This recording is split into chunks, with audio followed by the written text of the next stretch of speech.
Assalamualaikum Mbak. Waalaikumsalam, Mbak. Boleh perkenalan terlebih dahulu Mbak? Boleh. Perkenalkan, nama saya Saidatun Mardiah.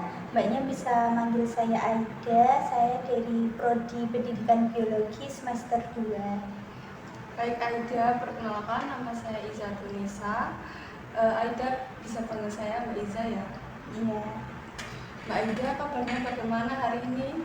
Alhamdulillah baik, Mbak. Hari ini kan hari Jumat, kan hari libur, tapi ini mau ada kegiatan organisasi UKM KIPM. Wah Mbak Aida, sibuk sekali ya Mbak, walaupun libur tetap ada acara ya Mbak? Iya, begitulah Mbak, anak-anak yang menghilangkan mindset mahasiswa kupu-kupu seperti itu. Baik Mbak Aida, sebelumnya Mbak Aida pernah konseling belum ya Mbak? Sebelumnya mungkin kalau konseling itu dikit-dikit mungkin SMA gitu, bukan yang kayak intens, kayak membutuhkan apa ya, saling komunikasi yang lebih dalam seperti itu belum pernah. Itu konseling individu apa kelompok? Itu kayak di kelas seperti itu, kayak cuman melontarkan sebuah pertanyaan, kayak jadi bukan kelompok, jadi kayak bukan individu maupun kelompok, tapi saat gurunya menanyakan sesuatu di mungkin ada mata pelajaran, nah itu tentang seperti kayak BK gitu-gitu, cuman tanya soal melontarkan pertanyaan aja. Berarti kalau itu tuh bisa disebut dengan bimbingan kelompok Mbak? Itu Di kelas gurunya dijelaskan gitu? di kelas kayak itu. Berarti itu bimbingan kelompok Mbak? Oh. Sebelumnya Mbak Aida itu datang ke sini karena sukarela atau paksaan ya Mbak? Sukarela sih Mbak, nggak ada paksaan gitu. Terima kasih Mbak Aida. Sebelum kita lanjut ke pembahasan selanjutnya, saya ingin menjelaskan bahwa dalam konseling itu ada beberapa asas ya Pak. Salah satunya itu asas kerahasiaan. Nah, dalam asas kerahasiaan ini, apapun nantinya yang akan kita bicarakan atau kita bahas di sini itu akan dijaga kerahasiaannya. Jadi Mbak Ida itu jangan takut untuk bicara dengan terbuka. Oke Mbak, siap. Mbak Ida, tadi kan hari libur ya Mbak? Iya betul. Berarti Mbak Ida langsung ke ruang ini ya Mbak? Iya, seperti itu. Menunggu teman-teman untuk di titik kumpul seperti itu. Nanti di sekitar jam 3 kita melakukan kegiatan organisasi seperti itu. Berarti habis ini langsung melakukan kegiatan di organisasi? Iya betul. Menunggu teman-teman aja ini. Mbak Ida kesibukannya apa Mbak akhir ini?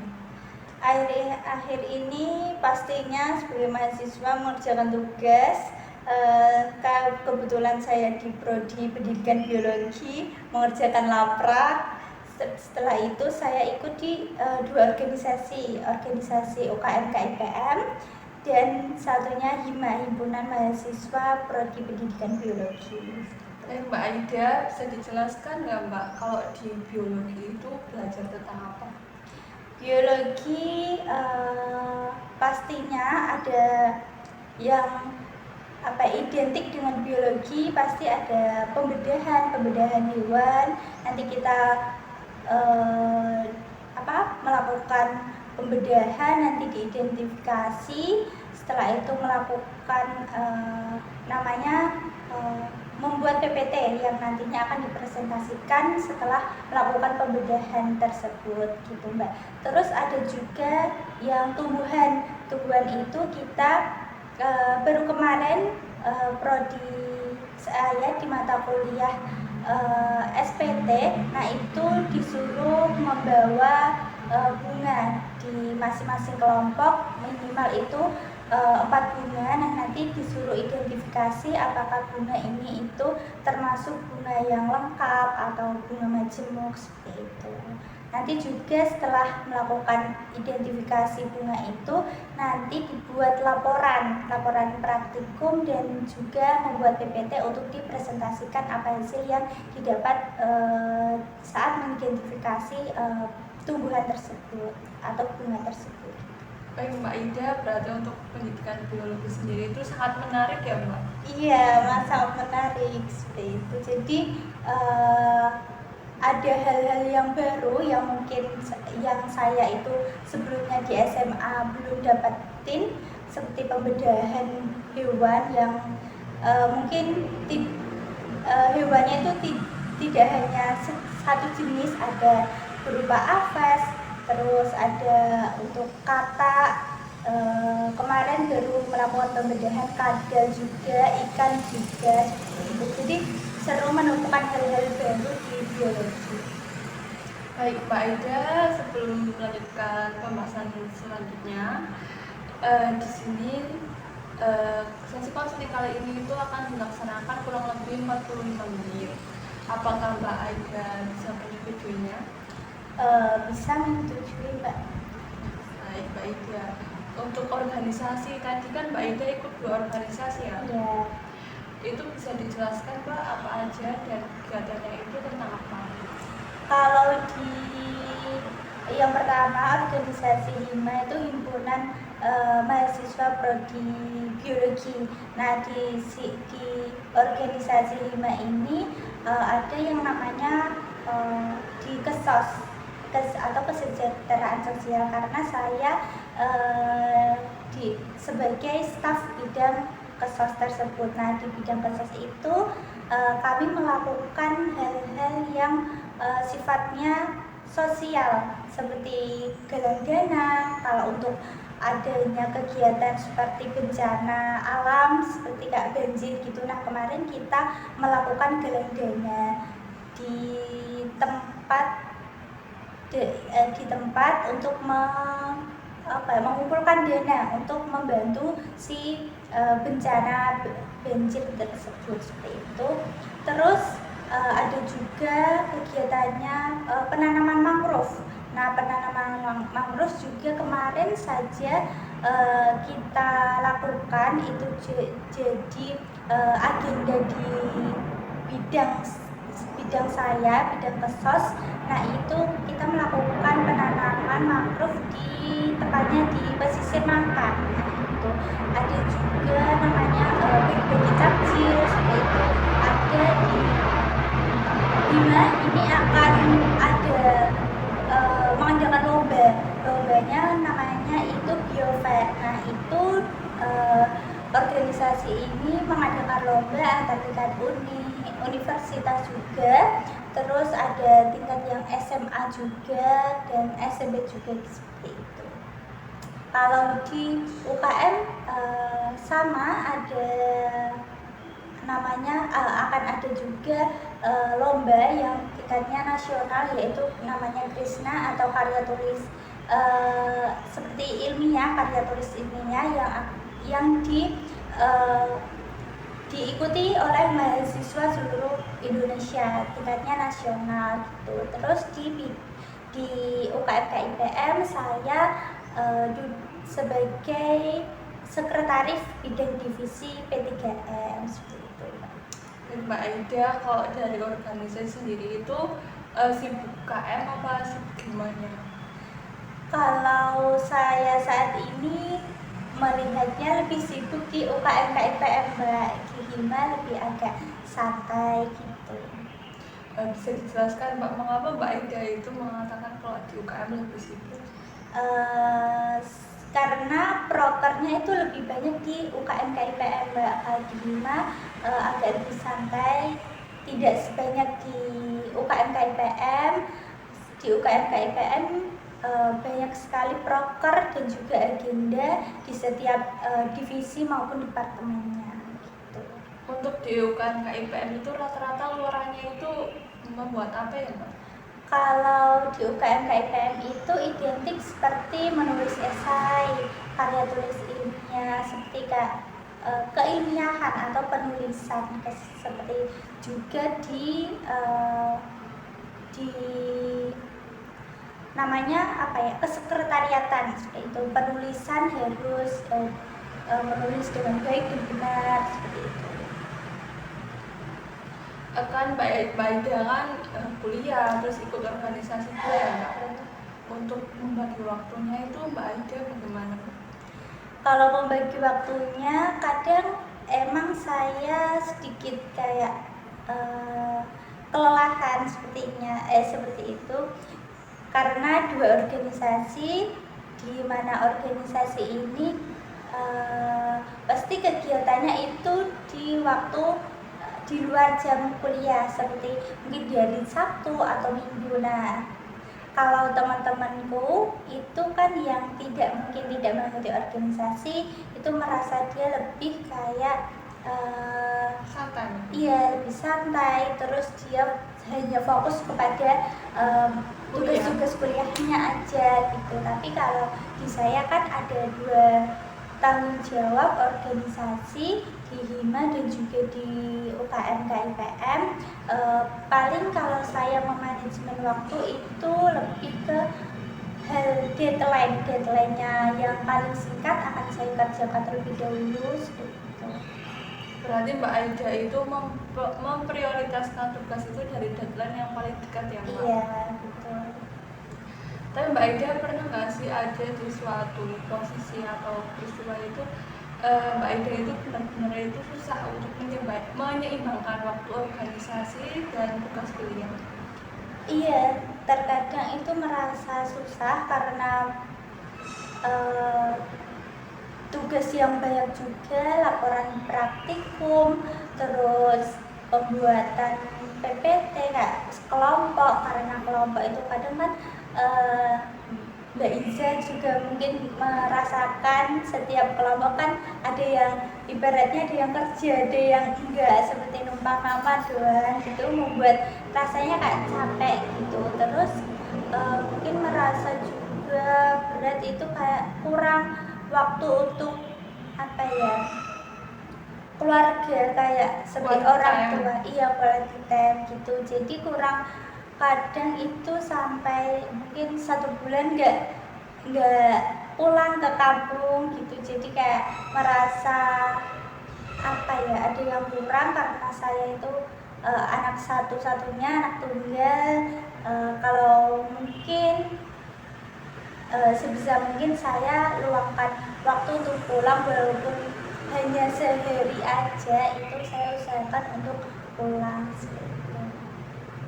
Terus solusi yang Mbak Aida lakukan saat Mbak Aida merasa kesusahan untuk membagi waktu itu bagaimana? Kesusahan untuk membagi waktu mungkin ini kadang apa ya, mengorbankan waktu tidur karena sulit, mungkin deadline-nya yang berbarengan harus dikerjakan hari ini, ada deadline hari ini, tugas kuliah dan juga organisasi harus dikerjakan hari ini. Jadi itu mungkin saya membagi waktunya, mungkin mengorbankan waktu saya aja untuk mungkin tidak tidur gitu. Jadi mungkin saya masih kendala untuk pembagian waktu seperti itu, karena tugas-tugas itu, terus mungkin saya belum memahami, jadi saya itu jadi menghabiskan waktu untuk memahami terlebih dahulu tugas-tugasnya, baru menyelesaikan tugas. Berarti tidak hanya mengorbankan waktu, Mbak Aida juga mengorbankan waktunya dengan keluarga ya Mbak? Iya, seperti itu. Nah, di saat Mbak Aida itu nggak bisa pulang, biasanya itu apa yang dilakukan Mbak Aida untuk sedikit mengobati rasa kangen di rumah? Iya, untuk mengobati rasa kangen pasti kalau merasa kangen itu pasti saya telepon, kalau enggak video call sama orang tua.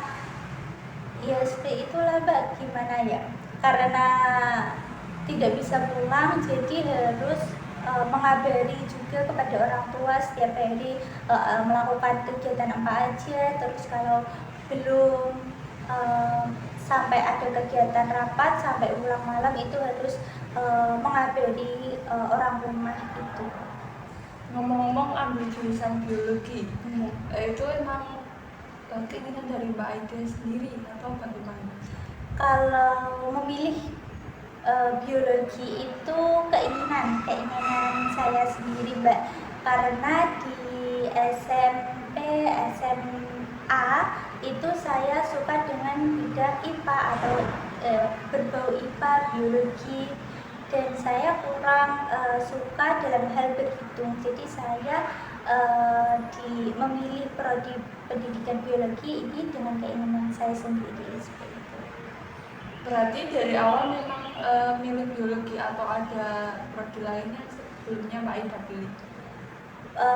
Untuk memilih prodi biologi aja yang pertama, dan yang kedua itu saya ambil daftarnya itu PPKN, Mbak, gitu. Jadi lebih ke biologi, alhamdulillah keterima, jadi bersyukur karena itu keinginan dan juga kesenangan saya dalam hal kebiologian.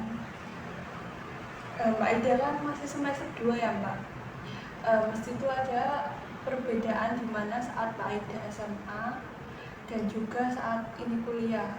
Nah, menurut Mbak Aida itu ada hal nggak sih yang menurut Mbak Aida itu sangat berbeda dari saat Mbak Aida SMA dan kuliah kali ini? Iya, ada sangat berbeda. Kalau di SMP, SMA itu kurang saya memahami tentang laptop, penggunaan laptop atau komputer itu kan. Kalau di SMA mungkin jarang dalam penggunaannya, mungkin yang gurunya aja yang melakukan presentasi, terus yang mungkin hanya beberapa aja yang menggunakan, teman-teman saya itu menggunakan laptop, sedangkan saya belum mahir dalam menggunakan laptop dan tugas-tugasnya pun belum belum menggunakan laptop gitu, Mbak, hanya mungkin dari buku atau menulis aja gitu.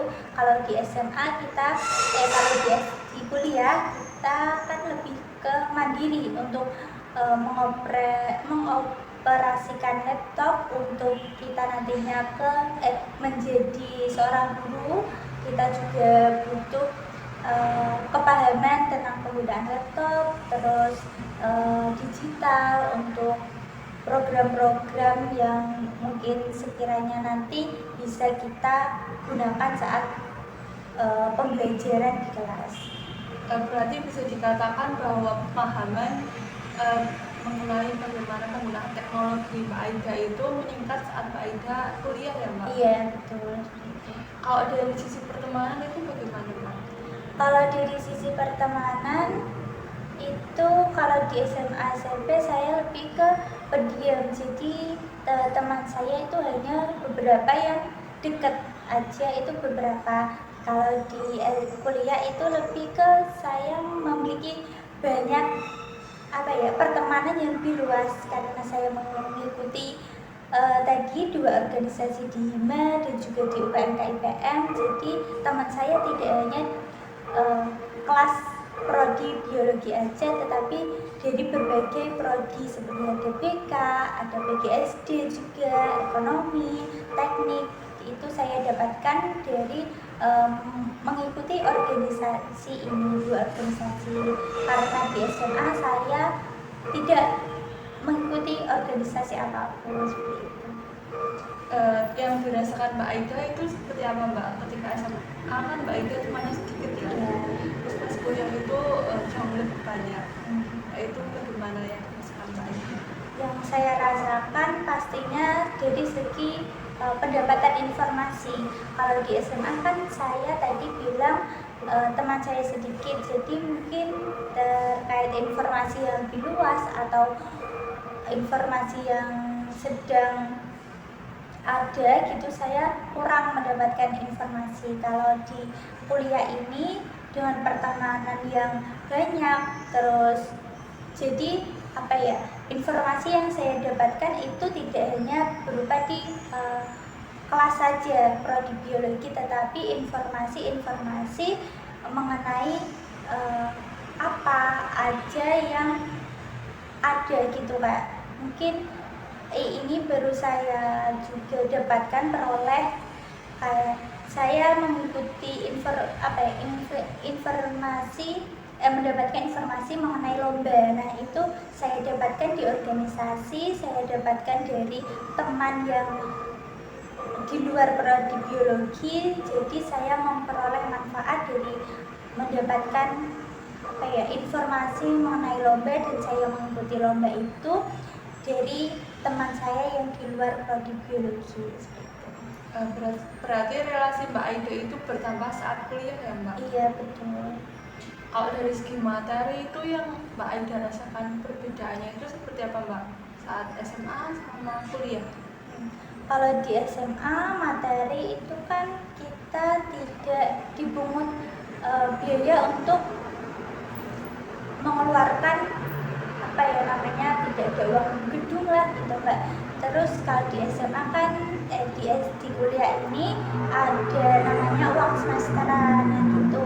Jadi materi atau uang yang dikeluarkan itu lebih banyak di perkuliahan. Terus di kuliah juga saya prodi biologi, mengeluarkan uang juga untuk membeli hewan-hewan untuk proses praktikum.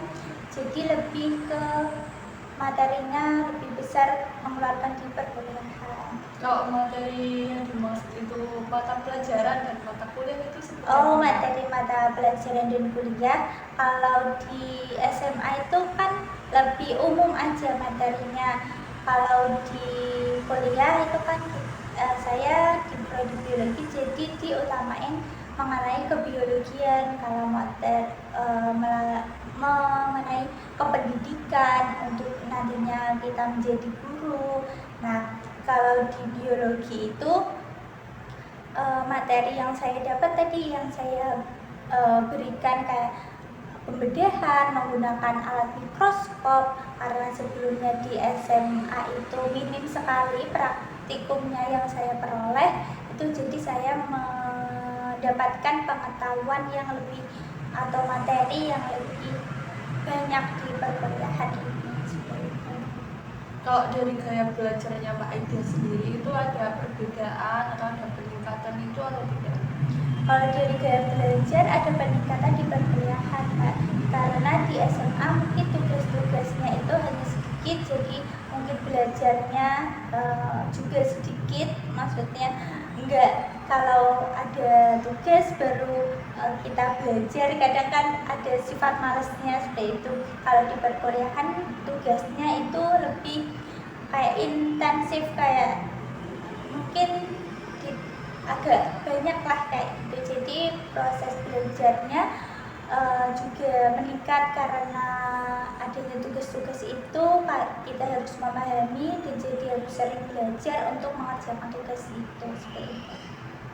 Terus yang memotivasi Mbak Aida untuk terus belajar, terus mengerjakan tugas itu seperti apa? Untuk motivasi yang pertama pastinya dukungan dari orang tua, karena saya satu-satunya anak ketunggal, jadi saya ada tanggung jawab untuk motivasi belajar untuk menyelesaikan kuliah dengan baik dan dengan tepat waktu.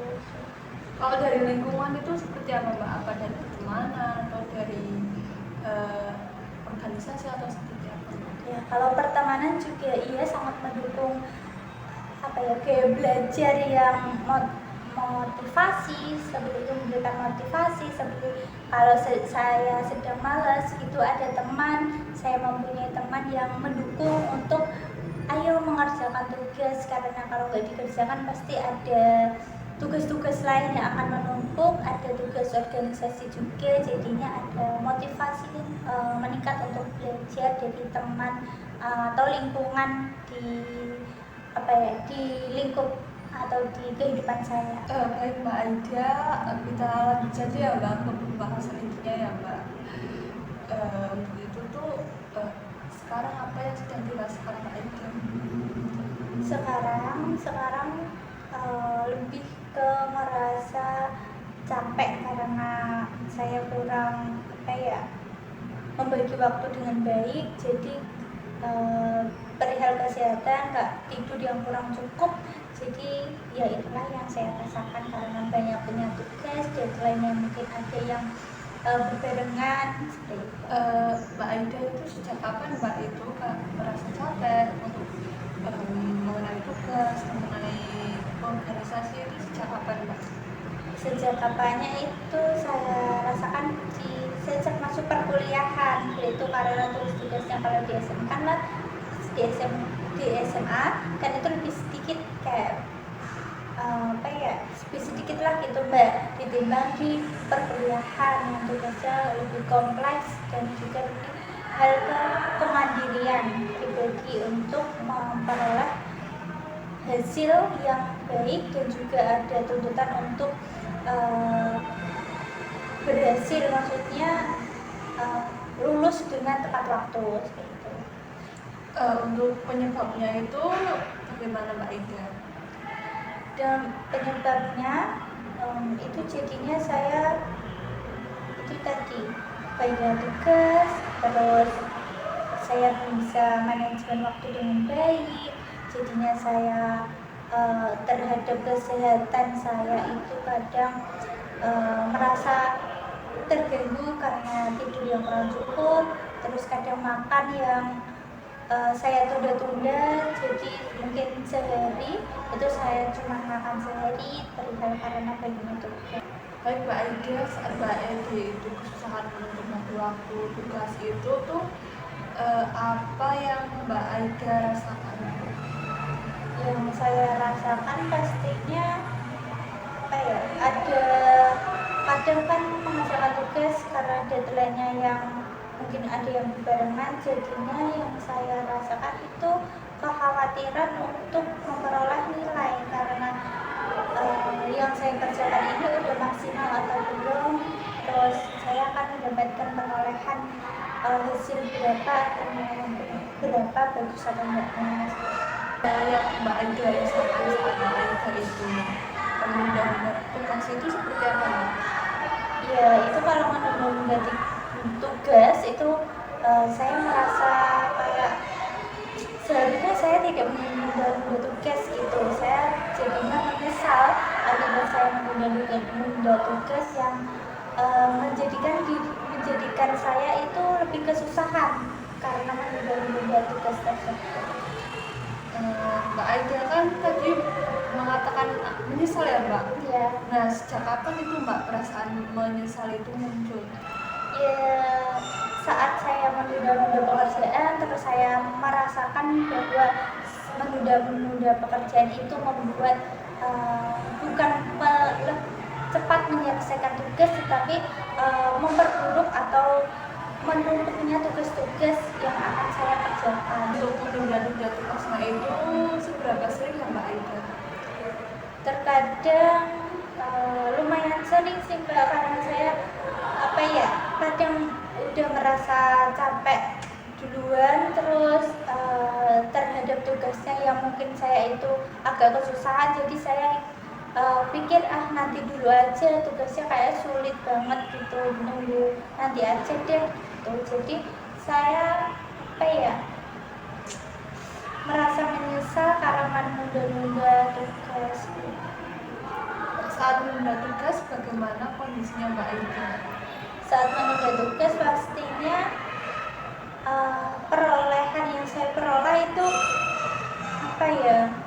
merugikan, kurang maksimal. Terus dalam mengerjakan tugas itu saya kurang maksimal karena mengerjakannya pasti mepet deadline-nya, jadi seharusnya saya kerjakan dengan maksimal dengan hasil yang bagus, yang baik.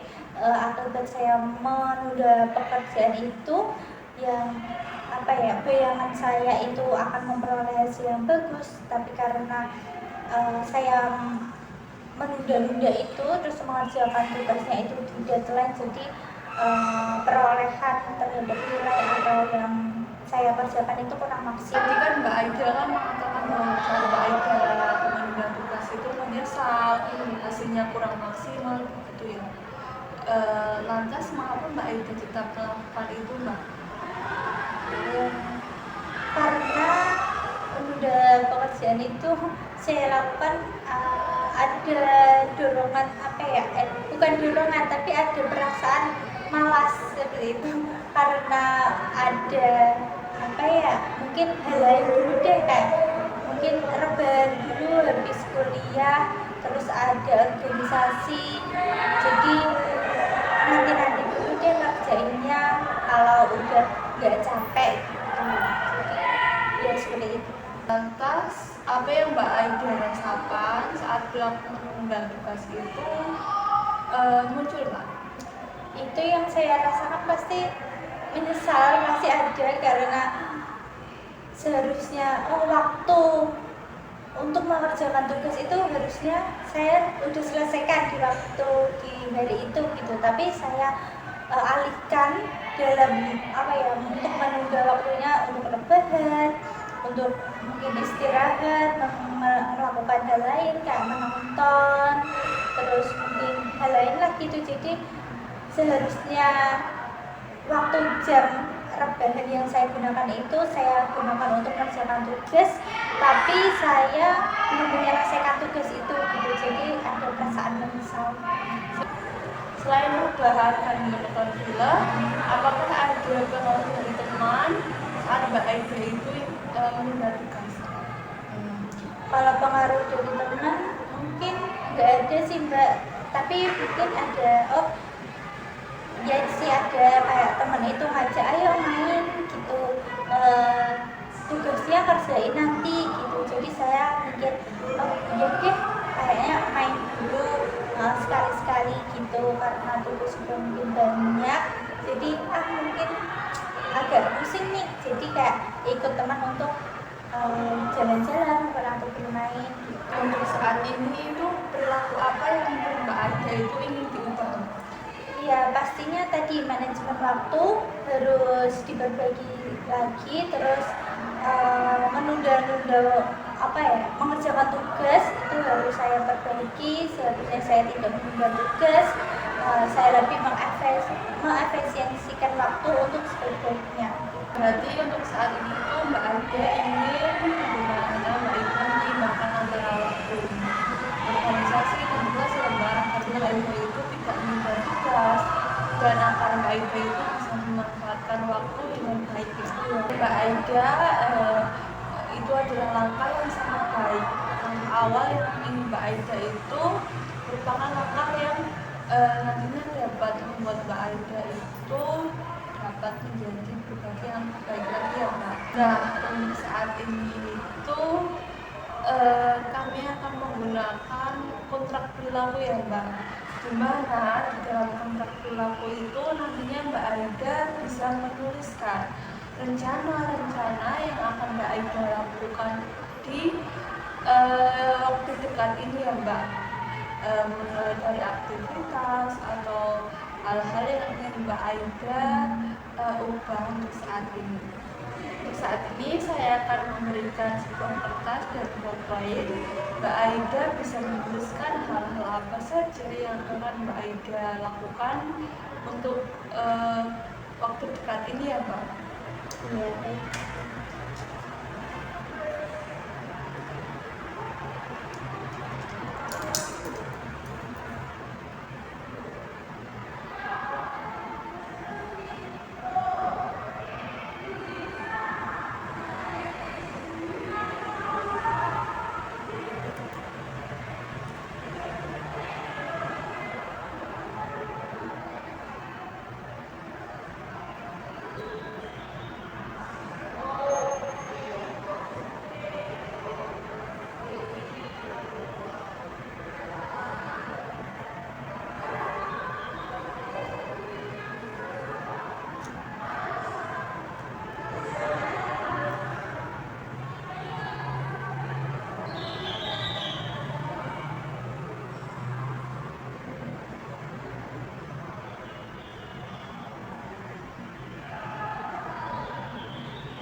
kan Mbak Aida sudah menuliskan rencana-rencana kedepannya yang Mbak Aida ubah ya.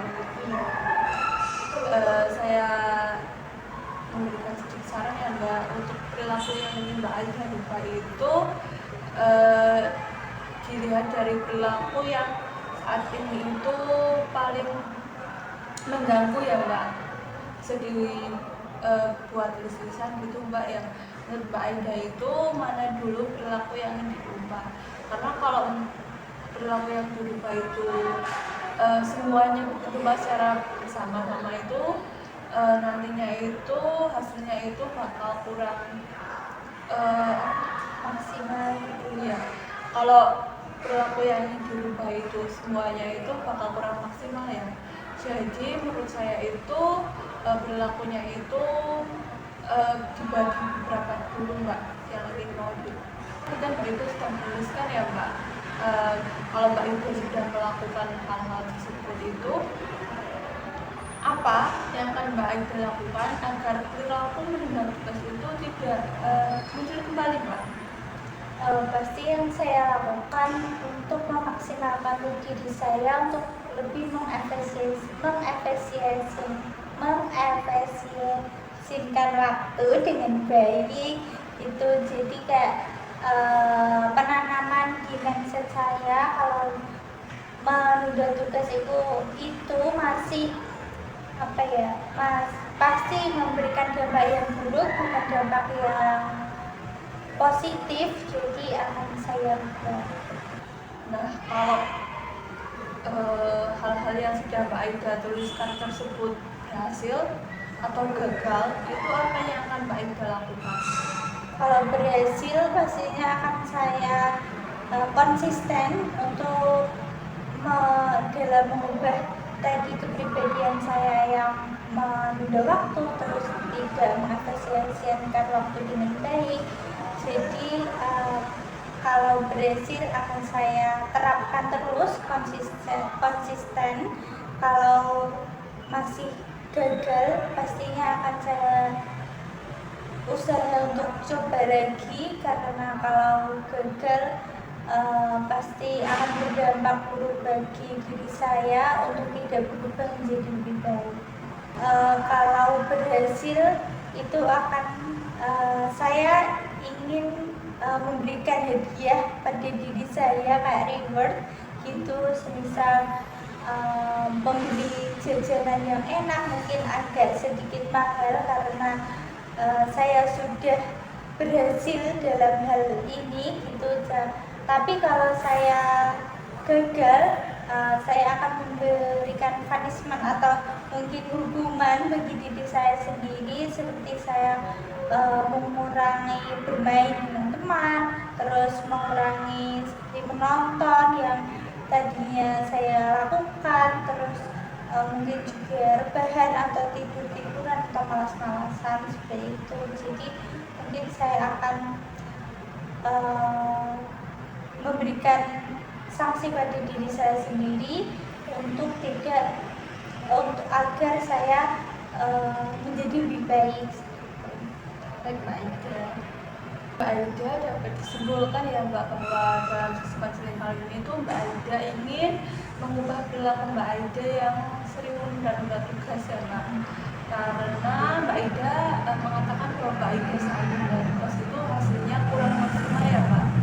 Dan kedepannya itu Mbak Aida ingin merubah perilaku ini agar hasil yang didapatkan Mbak Aida itu lebih maksimal.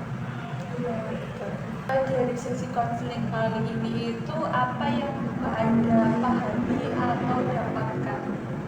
Yang saya pahami itu pastinya dalam hal pembagian waktu, saya menjadi lebih tahu kalau dalam sifat saya yang awalnya itu menunda waktu, menunda tugas itu bukan merupakan hal yang positif dan juga memberikan dampak perilaku yang berubah di diri saya, seperti tadi kecemasan terhadap nilai, terus hasil yang kurang maksimal, terus tadi juga Jadinya saya itu tidak ada waktu luang untuk keluarga karena banyaknya tugas yang menumpuk akibat saya tunda seperti itu. Mbak Aida dari awal sampai akhir itu tuh sudah ada perubahan yang signifikan ya Mbak. Dari awalnya Mbak Aida yang sering menunda tugas, akhirnya Mbak Aida itu berlaku dengan tugas tersebut ya Mbak. Iya. Bagaimana perasaan Mbak Aida untuk melakukan kali ini Mbak? Pasti perasaannya senang karena bisa meluapkan apa yang saya rasakan atau saya jadi lebih tahu pada diri saya karena saya yang tadi menunda waktu, terus jadinya saya mengetahui saya mendapatkan hal yang harus saya lakukan ke depannya untuk menjadi lebih baik, seperti mengefisiensikan waktu, menggunakan waktu dengan baik. Jika nanti kedepannya itu Mbak Aida ingin membicarakan satu hal atau ingin bercerita itu jangan sungkan-sungkan ya Mbak kabari ke saya. Baik Mbak, terima kasih. Semoga apapun yang akan Mbak Aida rencanakan atau dilakukan kedepannya itu Mbak Aida dapat melakukannya dengan baik ya Mbak. Iya, amin Mbak. Dan semoga perilaku yang dirubah Mbak Aida itu dapat tercapai dengan maksimal. Sebelumnya Mbak Aida sudah menyimpan nomor saya ya Mbak? Iya sudah Mbak, alhamdulillah sudah saya simpan seperti itu. Nanti kalau ada apa-apa Mbak Aida bisa hubungi saya ya Mbak. Iya baik Mbak, terima kasih. Baik Mbak Aida, karena ini sudah menunjukkan waktu kurang lebih 45 menit, sesi konseling ini akan berakhir. Apakah ada yang ingin ditanyakan lagi Mbak Aida? Sepertinya sudah cukup Pak untuk sesi konseling hari ini. Jadi sudah mau bercerita, terima kasih sudah meluangkan waktunya ke sini. Semoga kita bisa bertemu di lain kesempatan ya Mbak Aida. Iya Mbak, terima kasih juga atas konseling atau pertanyaan yang diberikan, terus saran yang telah diberikan kepada saya yang mungkin nantinya akan saya terapkan dalam diri saya. Terima kasih Mbak Aida. Sama-sama Mbak.